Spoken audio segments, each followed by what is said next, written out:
प्रशांत किशोर पिछले विधानसभा के आम चुनाव में भी बहुत तीर मार रहे थे।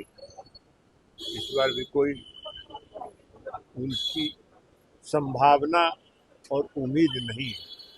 वो मुंगेरी लाल का हसीन सपना देखते रहते हैं। बिहार की धरती ऐसे लोगों को स्वीकार नहीं करती है जो हवाबाजी में विश्वास करते हैं। पार्लियामेंट में सर जिस तरीके से राहुल गांधी ने लिया एंटी पेपर देखिए, राहुल गांधी जी का व्यवहार तो सब दिन से विरोधी दल के नेता का जो व्यवहार होना चाहिए, जो एक जिम्मेवार पद पर वो हैं, उसका कभी पालन नहीं। देखिए, बांकीपुर उपचुनाव में जो वोटिंग का समय था वो अब समाप्त हो चुका है और अब सबसे बड़ा सवाल यह है कि 5 बजे तक कितनी प्रतिशत वोटिंग हुई और इसके साथ ही कौन कौन से बड़े नेता हैं जो अपने उम्मीदवार को सपोर्ट करने के लिए गए हुए थे। नमस्कार, आप देख रहे हैं देशवा न्यूज और मैं हूं आपके साथ अंजलि तिवारी। देखिए, बांकीपुर उपचुनाव का जो वोटिंग का समय था 5 बजे समाप्त हो चुका है। अगर बात की जाए कितनी प्रतिशत वोटिंग हुई तो उसका परसेंटेज जो है वो 33.50% है। देखिए, अगर ढंग से देखा जाए तो बांकीपुर उपचुनाव में जो वोटिंग हुई है वो 40% भी नहीं हुई है। लेकिन इससे पहले अब अगर बात की जाए कौन कौन से बड़े नेता पहुंचे थे तो एनडीए की सरकार है, भारतीय जनता पार्टी के कई बड़े नेता अपने उम्मीदवार नीरज सिन्हा को वोट करने के लिए पहुंचे थे। खुद नीरज सिन्हा भी पहुंचे थे और उसके बाद केंद्रीय मंत्री ललन सिंह भी पहुंचे थे। केंद्रीय मंत्री ललन सिंह ने प्रशांत किशोर पर हमला बोलते हुए इन बातों को कहा है कि वो दूर दूर तक हमारी टक्कर में नहीं है। ललन सिंह इस पूरे मुद्दे पर क्या कुछ कहते हुए नजर आ रहे हैं, आप उनकी बातों को सुन लीजिए। देखिए, कोई भी चुनाव लोकतंत्र का पर्व है और लोकतंत्र के पर्व में जो मतदाता है उनको बढ़ चढ़ के हिस्सा लेना चाहिए और इसीलिए अभी सीधे दिल्ली से हम आए हैं वोट देने के लिए और वोट देके सीधे वापस गए। संसद का सत्र भी चल रहा है तो इसलिए वोट देने के लिए आए हैं। क्योंकि ये बहुत महत्वपूर्ण है, अपने मत का प्रयोग करना लोकतंत्र के लिए बहुत आवश्यक है। प्रशांत किशोर भी मैदान में कोई चैलेंज है सर आप लोग के लिए? कोई चुनौती नहीं। प्रशांत किशोर पिछले विधानसभा के आम चुनाव में भी बहुत तीर मार रहे थे।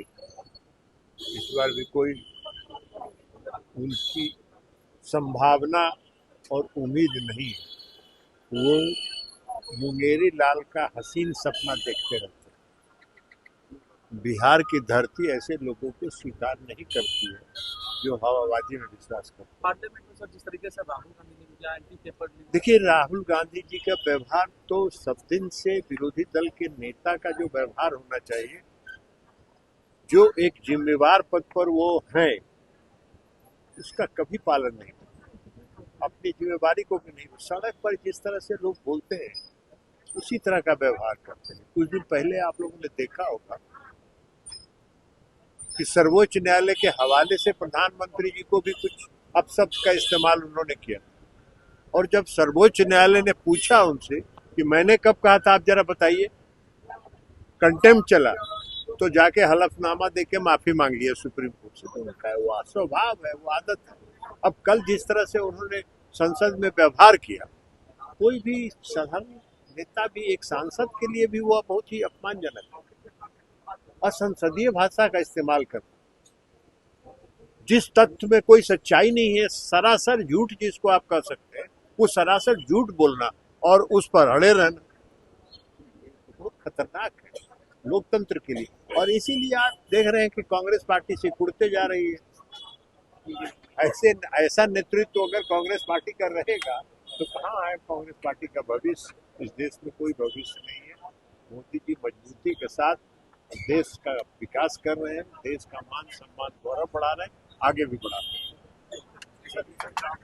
शांभवी चौधरी भी अपना महत्वपूर्ण वोट जो है वो देने के लिए गई हुई थी, जिसके बाद उनसे जब बातचीत हुई तब उन्होंने तेजस्वी यादव पर हमला बोल दिया। शांभवी चौधरी का ये कहना था कि 3 हफ्ते तक विदेश यात्रा पर थे और अचानक से बिहार आ जाते हैं, 2 दिवसीय रोड शो करते हैं और मुझे ये विश्वास है कि नीरज सिन्हा ही इस चुनाव में जीतेंगे। फिलहाल तस्वीरें आप देख सकते हैं जहाँ पर शांभवी चौधरी ने अपना महत्वपूर्ण वोट जो है वो दे दिया है। किसको दिया है, इस बात की जानकारी को वो जो है डिस्क्लोज अभी फिलहाल नहीं किया जा सकता।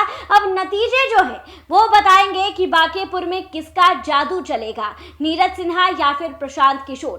फिलहाल इस खबर पे आपकी क्या कुछ राय है, हमें कमेंट के माध्यम से जरूर साझा करें और ऐसी तमाम खबरों के लिए हमारे साथ बने रहें देशवा न्यूज पर।